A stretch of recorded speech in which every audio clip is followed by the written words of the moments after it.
Mon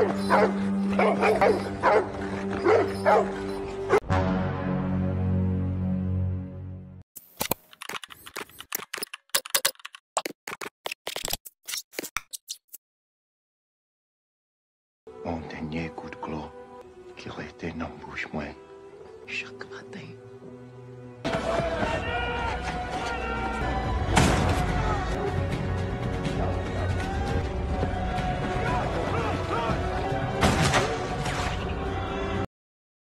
Di awal film, kita diberitahu sedikit tentang keadaan di masa lampau, tepatnya di tanggal 1 Januari tahun 1836, Presiden Abraham Lincoln membuat sebuah keputusan di mana perbudakan di Amerika Serikat telah resmi dihapuskan.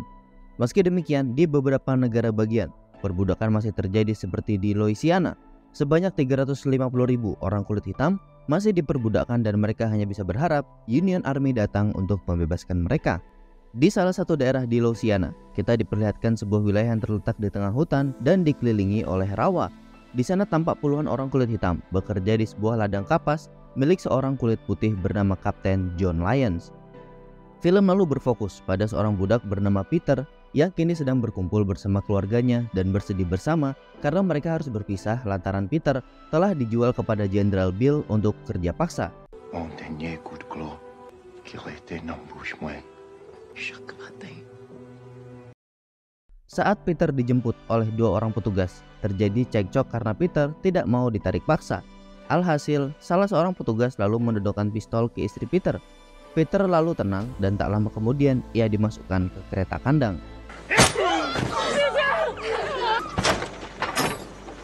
Stay together. We'll come back to you. Di sepanjang perjalanan, Peter diperlihatkan hal-hal yang sangat mengerikan, di mana tampak ada banyak orang kulit hitam yang menjadi korban dari perbudakan yang kejam. Setelah cukup lama menempuh perjalanan, mereka akhirnya tiba di kamp kerja paksa. Di sana para budak diperlakukan dengan tidak berperi kemanusiaan. Mereka digiring menggunakan lantai layaknya seekor hewan. Kamp baru Peter ini bak neraka di mana para majikan di sana tidak segan untuk memecut, memukul, menendang dan bahkan menembak budak-budak yang lemah dan malas-malasan. Di kamp ini, para budak dipekerjakan untuk membuat rel kereta api.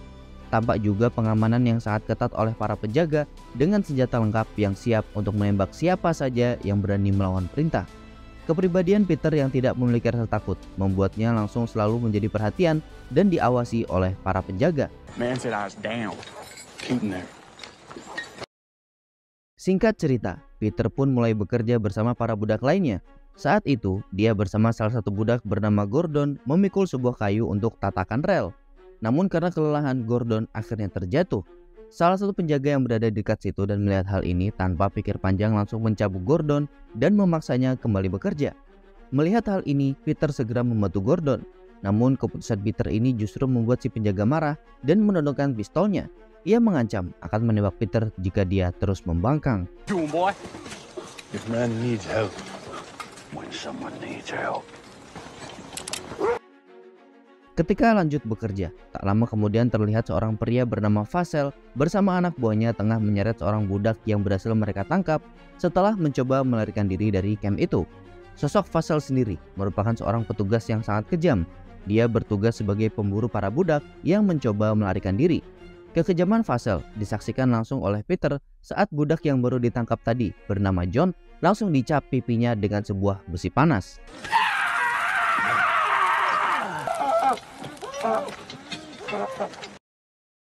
Pada malam harinya, para budak dikumpulkan dalam sebuah kurungan. Saat itu juga John yang tadi disiksa dimasukkan dan dirantai di depan Peter. Hal ini sengaja dilakukan oleh mereka sebagai kaca perbandingan bagi para budak yang berani kabur. Melihat kondisi John yang memprihatinkan tentu membuat para budak lainnya menjadi ketakutan dan juga putus asa menerima nasib. Namun tidak dengan Peter. Ia tetap teguh dengan pendiriannya bahwa Tuhan selalu bersamanya dan selalu suatu saat nanti mereka pasti akan mendapatkan keadilan. Peter juga mengajak para budak lainnya untuk tetap kuat dan tangguh di tengah penindasan karena Tuhan selalu bersama mereka. John yang mendengar ucapan Peter seketika marah dan mengatakan jika memang Tuhan bersama mereka, mengapa mereka tidak dibebaskan dan mengapa mereka selalu mendapatkan ketidakadilan dan selalu ditindas. God is with us. How can you say that to him? Where is he? And why has he not set you free? Keesokan harinya, seperti biasa, para budak kembali bekerja. Ketika sedang bekerja, Peter tak sengaja mendengar obrolan dari para penjaga yang mengatakan bahwa Presiden Abraham Lincoln telah menghapus perbudakan di seluruh Amerika dan para budak saat ini banyak yang kabur ke daerah bernama Baton Rouge untuk bergabung bersama tentara Abraham di bawah komando Jenderal Greene yang ditugaskan menghadapi pasukan konfederasi yang menentang keputusan Presiden Abraham. Ketika sedang mengobrol, tiba-tiba si penjaga ini marah kepada salah satu budak karena memberikannya kue jagung yang gosong. Peter yang melihat hal tersebut langsung membela si anak tadi dan mengatakan bahwa budak itu hanyalah anak kecil yang tidak tahu apa-apa. Sontak saja si penjaga marah dan langsung memukul Peter serta menodongkan pistolnya.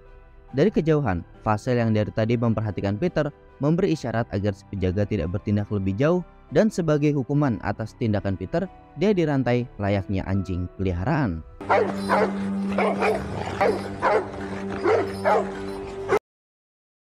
Beberapa saat kemudian, para budak pun beristirahat.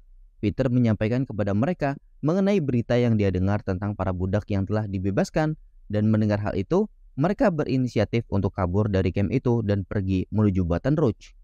Saat kembali bekerja, Peter diperintahkan untuk menguburkan seorang budak yang telah meninggal karena kelelahan. Saat itu, Peter terus mengamati keadaan sekitar untuk mencari celah agar bisa kabur. Dan tepat saat terdengar suara ledakan, Peter langsung melumpuhkan penjaga di sekitarnya dan langsung lari ke arah hutan.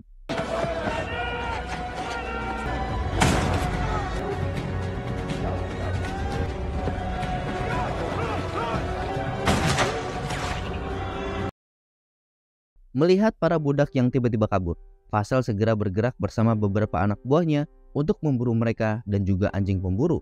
Peter dan teman-temannya terus berlari secepat mungkin dari kejaran Vassell hingga akhirnya mereka harus menyeberangi sebuah danau yang dipenuhi oleh buaya. Dan tidak ada pilihan lain.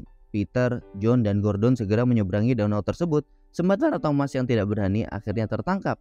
Dia lalu digigit oleh anjing pemburu Vassell dan akhirnya ditembak mati di tengah danau dan menjadi santapan para buaya. Look here, boss. We got a runner.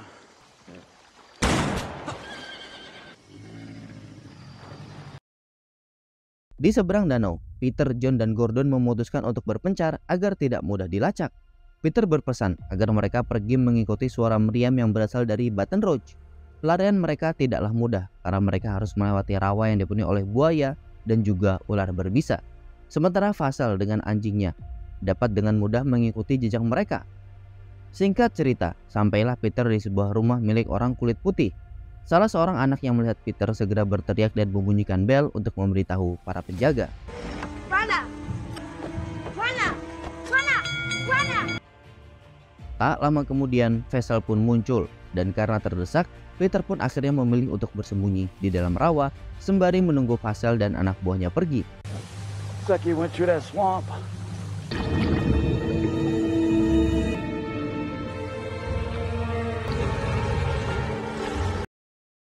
Setelah dirasa aman, Peter pun segera keluar dari persembunyiannya. Namun tiba-tiba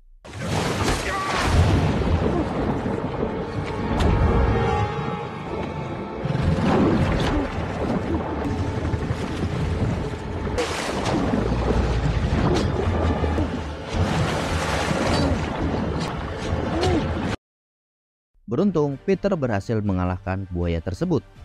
Pada malam harinya, Vassell dan anak buahnya beristirahat. Saat itu Vassell bercerita bahwa dirinya semasa kecil dirawat oleh seorang budak wanita kulit hitam setelah ibunya meninggal. Rasa bencinya terhadap orang kulit hitam sendiri muncul setelah didoktrin oleh ayahnya yang mengatakan jika suatu saat orang kulit hitam akan menguasai mereka jika mereka diberi belas kasihan. First they eat our food, then they'll take our jobs, and then they'll steal our land. We give the nigger so much as a crumb, they're gonna take over the whole damn country. Singkat cerita, keesokan harinya, Peter terus melanjutkan perjalanannya. Untuk mengelabui penciuman anjing pemburu, dia pun melumuri tubuhnya dengan lumpur dan kemudian melanjutkan perjalanannya lagi. Walau tertatih-tatih akibat luka di sekujur tubuhnya, Peter terus melangkahkan kakinya hingga dia menemukan sebuah gubuk di tengah rawa. Gubuk itu tampaknya milik seorang pemburu yang baru saja ditinggalkan, dan Peter pun lalu beristirahat sejenak sembari mengobati lukanya. Setelah itu, ia berusaha memanjat salah satu pohon yang berisi sarang lebah untuk mengambil madu. Sialnya, Dari kejauhan asap Peter terlihat jelas, sehingga Vassel segera melaju dengan kudanya menuju sumber asap itu. Peter yang menyadari hal tersebut segera pergi dari gubuk itu menggunakan sampan kecil untuk menyeberangi rawa. Madu yang tadi ia dapatkan, ia gunakan untuk mengobati lukanya dan dimakan untuk menahan rasa lapar. Sesampainya di tepi rawa, Peter lalu bertemu dengan John. John langsung bereaksi kesal karena Peter membuat tempat persembunyiannya terlacak. Karena terdesak, mereka berdua segera bersembunyi dari kejaran Vassel dan anak buahnya. John yang bersembunyi di atas pohon akhirnya ketahuan dan dia ditembak oleh Vassel. Ketika sudah terjatuh, Vassel sempat bertanya di mana Peter. Namun John memilih untuk diam padahal ia tahu Peter saat ini sedang bersembunyi di akar pohon. Tak kunjung mendapatkan jawaban, Vassel akhirnya memutuskan untuk memisahkan kelapa John dari tubuhnya dan membawa kelapa John ke camp, lalu dihabisi dengan sadis, sementara Peter akhirnya berhasil selamat. Di sisi lain, di camp perbudakan lainnya, istri Peter mendapati kabar bahwa dirinya akan dijual oleh majikannya, sehingga dia akan berpisah dengan anak-anaknya. Tentu, ia sangat keberatan jika harus meninggalkan anak-anaknya, namun tidak ada pilihan bagi seorang budak. Agar tidak berpisah, istri Peter lalu memilih untuk melukai tangannya sendiri dengan mesin di dalam pabrik agar majikan barunya tidak jadi membelinya. It's the only way. Do it. Now.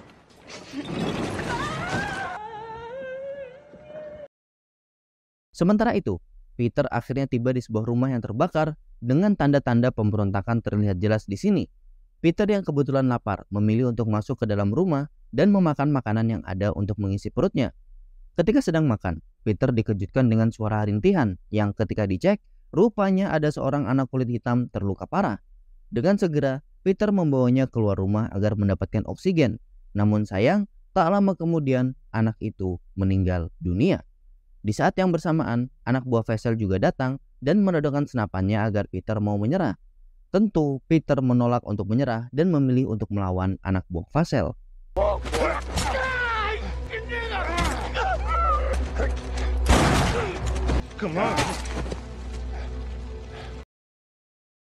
Vassel yang datang terlambat mendapati kedua anak buahnya telah tewas dan hal ini membuat amarah Vassel semakin memuncak.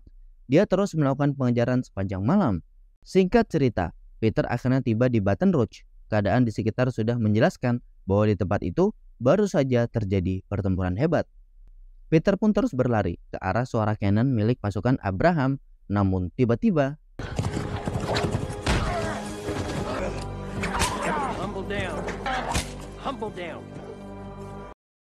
Vassel yang muncul lalu segera mendatangkan pistol dan hendak menembak Peter, namun belum sempat menembak,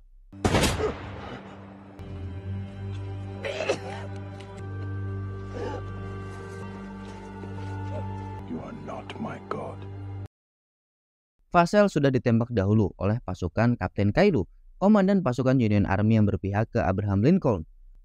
Akhirnya, Peter pun segera dibawa ke camp untuk diberi perawatan. Di camp itu, tampak ada banyak prajurit yang terluka akibat pertempuran.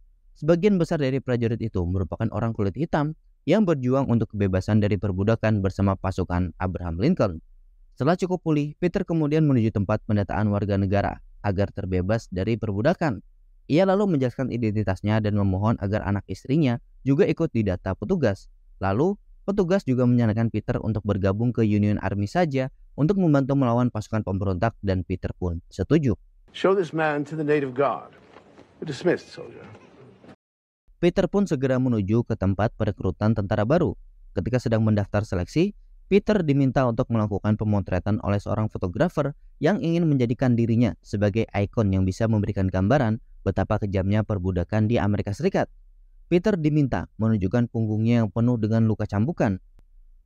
Dan foto inilah yang dikenal sebagai Whipped Peter yang kemudian menjadi ikon dari kekejaman dan mendorong kebijakan di seluruh dunia untuk segera menghapuskan perbudakan.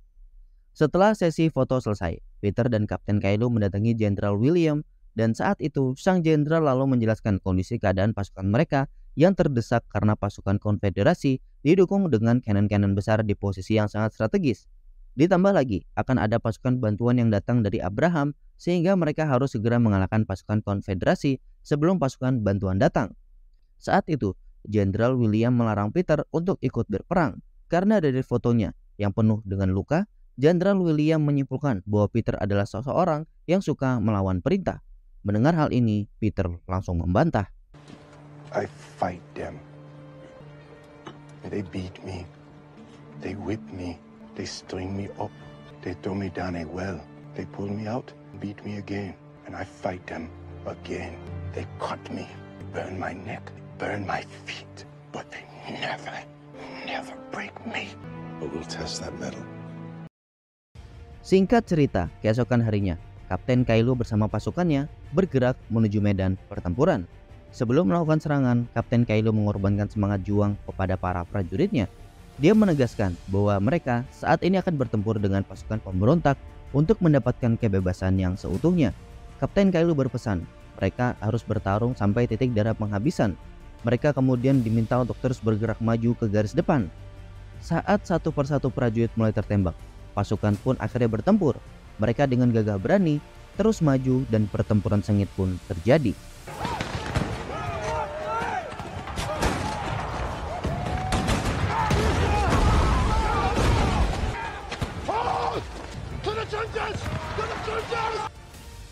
Karena lokasi pasukan musuh lebih menguntungkan, di mana mereka berada di posisi yang lebih tinggi dan juga dibantu dengan tembakan meriam, hal ini tentu sangat merepotkan bagi kapten dan pasukannya. Peter sendiri bahkan terkena efek tembakan yang membuatnya terpental dan tidak sadarkan diri. Sementara Kapten Kylo yang terus bergerak maju juga terkena tembakan yang akhirnya membuatnya tewas di tempat. Setelah sempat pingsan, Peter yang terbangun pun mendapati pasukan Kapten Kylo stuck di tempat. Ia pun lalu berinisiatif untuk memimpin pertempuran dengan mengajak pasukan lainnya untuk mengincar meriam-meriam pasukan pemberontak.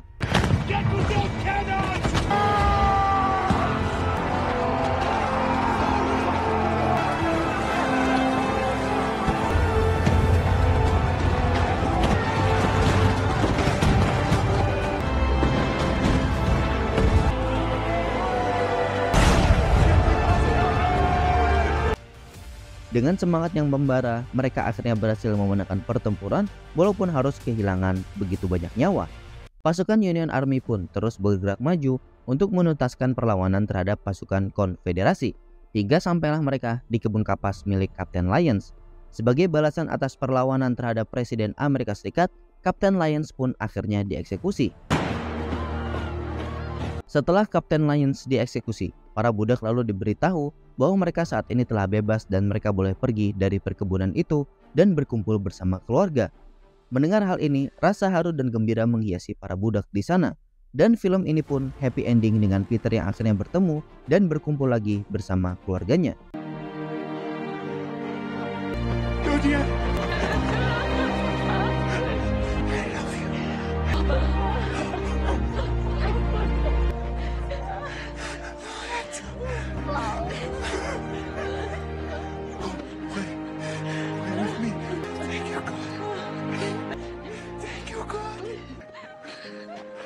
Tamat, film pun berakhir. Film sendiri ini Pandol kasih rating 9/10 karena ceritanya diangkat berdasarkan kisah nyata dan tidak bisa dibayangkan jika era perbudakan masih terjadi di zaman kita. Sekian dulu video kali ini. Pandol pamit undur diri. Jangan lupa like dan subscribe channel Yorpa Film agar kalian tidak ketinggalan video dari Pandol selanjutnya. Sampai bertemu di cerita selanjutnya.